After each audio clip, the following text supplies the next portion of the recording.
Apologetics. How can I know? Session 12. Converging prophecies point to Jesus. Fulfilled prophecy is from God. While soothsayers, mediums, astrologers, and spiritists may claim to know the future, and while many have claimed to have received special knowledge of future events, only the Bible actually has numerous examples of very specific prophetic words which have been fulfilled in great detail over centuries of time. Prophecy is a true gifting from God, which the enemy has often attempted to counterfeit. Only God truly knows the future. He makes this a clear mark of distinction between himself and other so-called gods.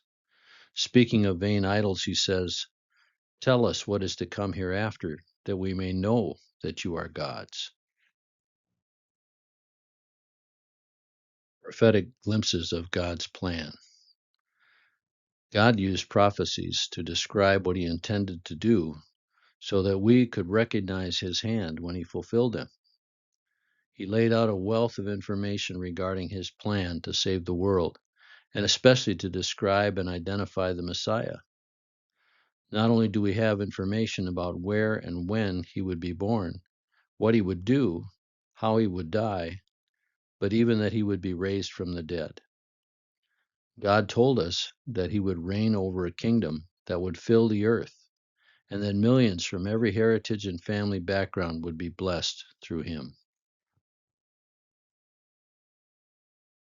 Prophecies about the Messiah were declared throughout the scriptures. Jesus declared to the two disciples on the road to Emmaus, "O unperceptive people, and slow of heart to believe in all that the prophets have spoken. Was it not necessary for the Messiah to suffer these things and to enter into his glory?"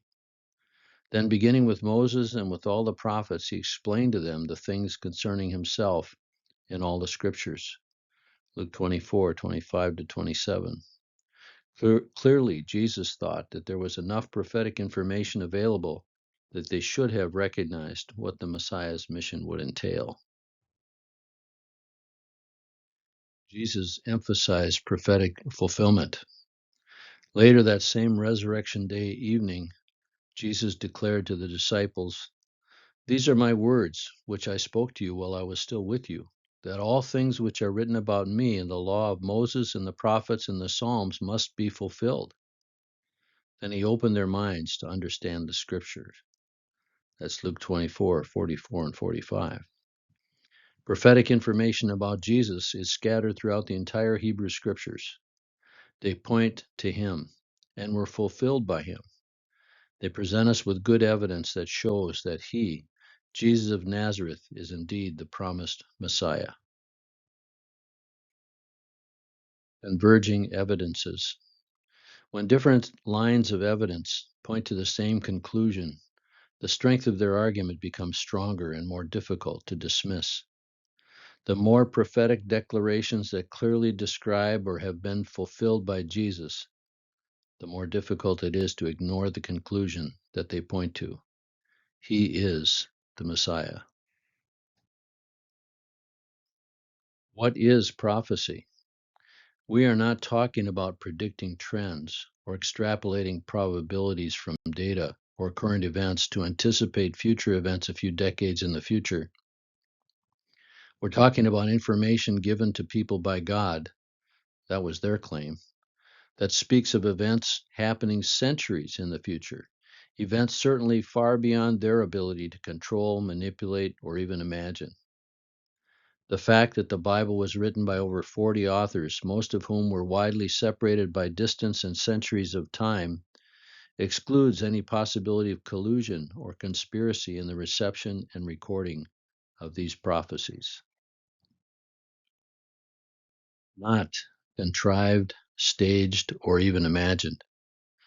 As you read through the Bible, you find this prophetic information sprinkled throughout, but there seems to have been no one clinging to these prophecies as something they were to try to bring about. God was telling his people what would happen, not encouraging them to try to make it happen. In fact, Much of this information was not even fully recognized as being about the Messiah until after he came. Although there are a great number of prophetic clues given, it took the risen Jesus himself to open the minds of his followers to see the extent and significance of these passages. Let's take a look. Number 1, the seed of the woman. God told us that the one who would crush the head of the serpent would be the seed of the woman in Genesis 3:15, fulfilled in Matthew 1:22 and 23. Number 2, the seed of Abraham. God told Abraham that all the families on earth would be blessed through his seed, Genesis 22:18, fulfilled in Matthew 1:1 and Galatians 3:16. 3, descended through Isaac. The covenant seed would be through Isaac, Genesis 17:19, fulfilled in Luke 3:34. 4, a king descended from Jacob. It was prophesied that a king would come from Jacob in Numbers 24:17. 5, a king descended from Judah. The scepter would not depart from Judah, Genesis 49:10. 6, a descendant of David. God would make an eternal throne through David's seed. This was spoken in 2 Samuel 6:12-16, and also in Isaiah 9:6, fulfilled Luke 1:32 and 33, and chapter 3:31. Narrowing the scope. These 6 prophetic declarations radically narrow the scope. The unfolding of God's redemptive plan has narrowed to one ethnic group on the planet, the Jews. To speak of a king who will arise from one tribe of that larger nation, the tribe of Judah. Furthermore, he will come from one family from that tribe, from the descendants of David. These prophecies were expressed over 1,000 years before Christ. These 6 statements already exclude well over 99% of those who would ever live. His origins. Number 7, he will be born of a virgin. A virgin will conceive and bear a son, it says in Isaiah 7:14, fulfilled in Luke 1:26-35. Remember the seed of the woman prophecy? Number 8, he would be called Emmanuel. He will be called Emmanuel, which means God with us, prophesied in Isaiah 7:14, fulfilled in Matthew 1:18-23. 9, he will be born in Bethlehem. And you, Bethlehem, from you will come forth for me to be ruler in Israel. Micah 5:2, fulfilled in Luke 2:4. Number 10, his origin is from eternity, yet his goings forth are from long ago, from days of eternity, also from Micah 5:2. Fulfilled in John 1:1, where we find out that he is the eternal word, and also in John 8:56-58, before Abraham was, I am. Number 11, he will be called Mighty God, Eternal Father. He will be called Mighty God, Eternal Father, Isaiah 9:6. Who could it be? These last 5 prophecies from Isaiah and Micah were written 700 years before Christ. Who do you know from history who is descended from Abraham through Isaac, through Jacob, through Judah, and through David, who was born in Bethlehem of Judea from a woman reported to be a virgin, and yet has been ascribed to have existed from eternity, and has been called Mighty God and God with us? These are just 11 prophecies, spoken, recorded, and passed down over centuries of time. Other incidental prophecies about his early life. Number 12, it was prophesied there would be weeping over dead children. This predicts the death of Bethlehem's children by Herod. It's prophesied in Jeremiah 31:5, fulfilled in Matthew 2:16-18. Number 13, God's son would be called out from Egypt. This predicted the flight to Egypt by the family and return after Herod's death. Hosea 11:1 says, "Out of Egypt I called my son," fulfilled in Matthew 2:14 and 15. Number 14, he would be called a Nazarene. The prophecy from Isaiah 11:1 refers to the Messiah as a sprout from the stump of Jesse. The Hebrew word is netzer. Nazareth is from this word, a common messianic title. Because the family relocated to Nazareth, Jesus was literally called Jesus the Nazarene or Jesus the Sprout. Since Jesus, actually Yeshua, meant Yahweh's salvation, he literally was called Yahweh's salvation, the Sprout. He was the Messiah hidden in plain sight. Matthew's gospel acknowledges this in 2:22 and 23, and he will be called a Nazarene. Number 15, God would send a forerunner. Malachi prophesied that God would send a forerunner before his coming to clear the way before him. Malachi 3:1, fulfilled in Luke 7:24 and 25. Number 16, a voice crying in the wilderness. Isaiah said, "A voice will cry out in the wilderness, calling people to prepare the way for the Lord." Prophesied in Isaiah 43:5, fulfilled in Luke 3:3-6. Number 17, the glory of the Lord will be revealed. After the forerunner, the glory of the Lord will be revealed. It says in Isaiah 40, verse 5. John 1:14-18 says the glory was the grace and truth seen in Jesus. Number 18, Elijah will come first. John the Baptist came in the spirit and power of Elijah, and was even dressed to look like him. Malachi 4:5 and 6 is the prophecy. Luke 1:17, Matthew 3:1-4, and Matthew 11:13 and 14 is the fulfillment. When John showed up in the wilderness at the fords of the Jordan, he was wearing a hair shirt with a large, wide leather belt so that people would make the connection that he looked like Elijah. Number 19, the time of his appearance foretold. This is one of my favorites. God revealed that the Messiah would appear 483 years after a decree to rebuild Jerusalem. Daniel 9:24-26. The decree is in Ezra 7:8-26. The fulfillment is in Luke 3:1. See also John 2:20. The decree was given in 457 BC, which means that the Messiah would show up in 26 AD, the 46th year of the temple's reconstruction. In John 2, we know that Herod started that process of rebuilding the temple in 19 BC. Number 20, God would call him the Son of God. The voice from heaven said, "This is my beloved Son."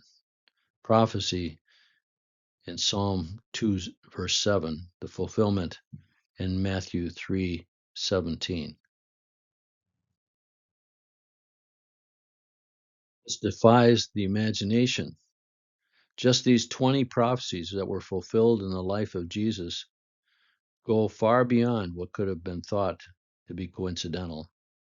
They were spoken and recorded hundreds of years before Jesus' birth and passed down in writings considered to be inspired.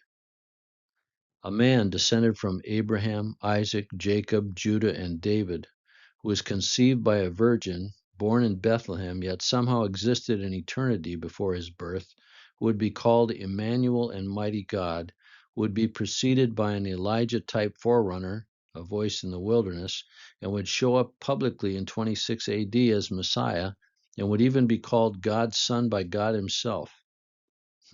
Anyone come to mind? Prophecies about his ministry. Number 21, he will bring light to Galilee. Isaiah prophesied that he will make it glorious along the way of the sea. This was the name of the caravan route along the western side of the Sea of Galilee, where Jesus displayed the glory of God through signs and wonders. In Isaiah 9, 1 and 2, it refers to this area as a place of darkness and gloom.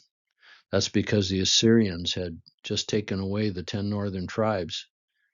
So in that place of spiritual darkness and grieving, God was going to send a light and would make the way glorious. And of course, Jesus brought that light through his ministry in Matthew 4, 13 to 16. Number 22, he would proclaim good news. He will preach good news to the afflicted and bind up the brokenhearted. That's from Isaiah 61, 1 and 2. And Jesus actually quoted that passage in Luke 4, 18 and 19 as he started his ministry in Nazareth. Number 23, he will speak in parables. This was prophesied in Psalm 78, 2 through 4, and was characteristic of Jesus' ministry, fulfilled in Matthew 13, 34 and 35. Number 24, he will heal the blind, lame, and deaf. As the initiator of the Messianic age, he would bring healing. The healing of these specific afflictions were considered signs of the Messiah. Isaiah 29, 18 and 19, and 35, 5 and 6, fulfilled in Matthew 11, 2 to 5. Number 25, he will be a light to the nations. Prophesied in Isaiah 49, 6. Jesus is the light of the world in John 1, 4 through 9, and also in John 8, 12. Number 26, he would bring salvation to the ends of the earth. Prophesied in Isaiah 49, 6, fulfilled John 12, 32, and Matthew 28, 18 to 20. 27, he would be a prophet like Moses, one who would speak God's word with authority. Prophesied in Deuteronomy 18:15, fulfilled Matthew 21:11, Luke 7:16, John 7:16, John 12:49, 7 to 49, and Acts 3:19 to 26. Number 28, he would be a priest like Melchizedek. Remember, the priesthood of Aaron was descended from Levi. But Psalm 110, verse 4 said God had sworn it would not change his mind. He would make him, the one he's prophesying of, to be a priest forever according to the order of Melchizedek. The writer of the Hebrews in chapter 5, 5 and 6 speaks of this as a fulfillment of that passage in Psalm 110 and referring to another priesthood, a greater priesthood than the Levitical priesthood, a priesthood according to the order of Melchizedek. His entry into Jerusalem as king. Number 29, he would ride in on a donkey. Instead of coming in power on a war horse, he would come into Jerusalem as a humble king, riding on a donkey's colt. This was prophesied by Zechariah in 9:9, fulfilled in Mark 11, 7 to 11. Number 30, he would be honored and praised by infants and small children, prophesied in Psalm 8:2, fulfilled in Matthew 21, 15 and 16. Prophecies about his suffering. Number 31, he would not be believed. Isaiah 53, 1, fulfilled in John 12, 37 and 38. Number 32, he would be despised and rejected. Isaiah 49, 7 and 53, 3, fulfilled in John 1, 11 and Luke 23, 18. Number 33, he would be betrayed by a close friend. Psalm 41, 9, fulfilled John 13, 21 to 26.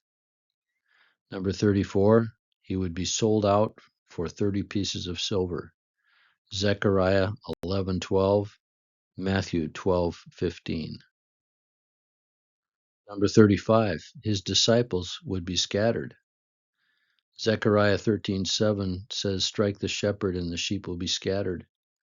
And that's what happened in Matthew 26:31 and 56. Number 36, he would be hated without reason. Prophesied in Psalm 35:19, fulfilled John 15:24. Number 37, he would be accused by false witnesses. Psalm 35:11, fulfilled in Mark 14:57 and 58. Number 38, he would be silent before his accusers. Prophesied in Isaiah 53:7, fulfilled in Mark 15:4 and 5. Number 39, he would be considered a criminal. Isaiah 53:12, fulfilled in Mark 15:27 and 28. Number 40, he would be spat on and beaten. Prophesied Isaiah 50, verse 6, fulfilled in Matthew 26:67.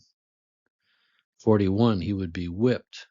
Prophesied Isaiah 53:5, fulfilled John 19:1. Number 42, they would pierce him, would pierce his hands and his feet, prophesied in Psalm 22:16, fulfilled Acts 2:23. They would pierce his side, Zechariah 12:10, fulfilled in John 19:34. See also John 20:19 through 35, where Jesus tells his disciples to put their fingers in the holes in his hands and in his side, as proof of the resurrection.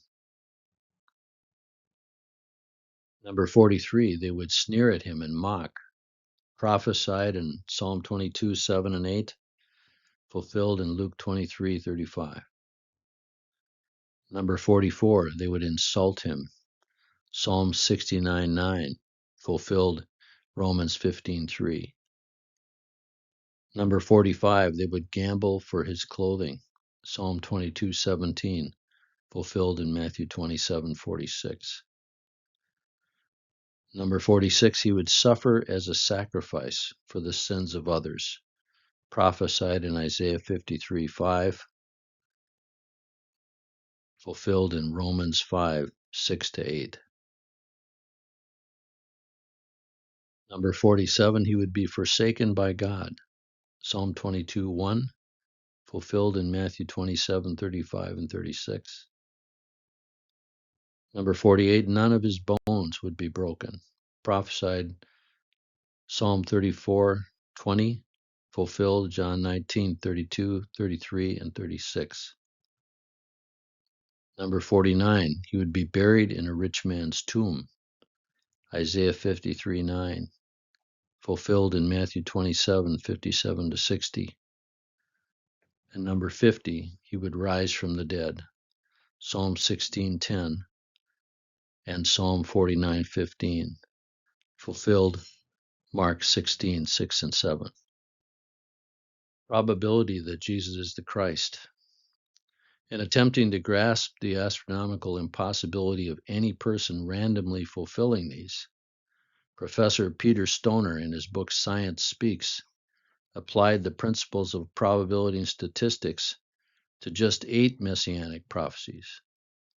What would be the chance of a ruler born in Bethlehem, who had a forerunner announce his coming, would ride into Jerusalem on a donkey's colt, would be betrayed by a friend for 30 pieces of silver, but the silver would be thrown down in the temple and would be given to a potter, and this same man would be innocent but be betrayed, oppressed, afflicted, and yet never say a word in his defense, and would have his hands and his feet pierced by his enemies. Not by chance, only by God. Using conservative estimations, the combined probability of just these 8 prophecies happening by chance is about 1 out of 10 to the 27th power.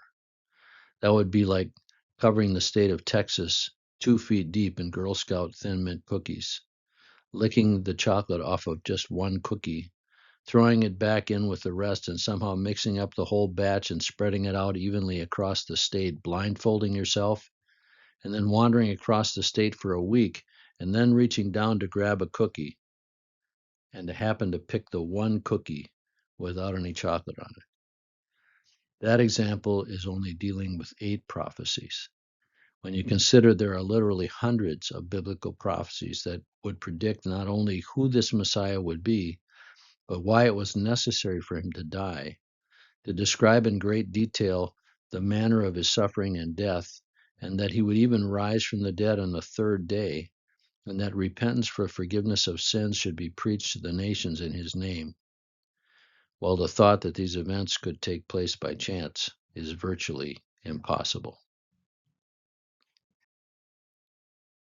Converging evidences.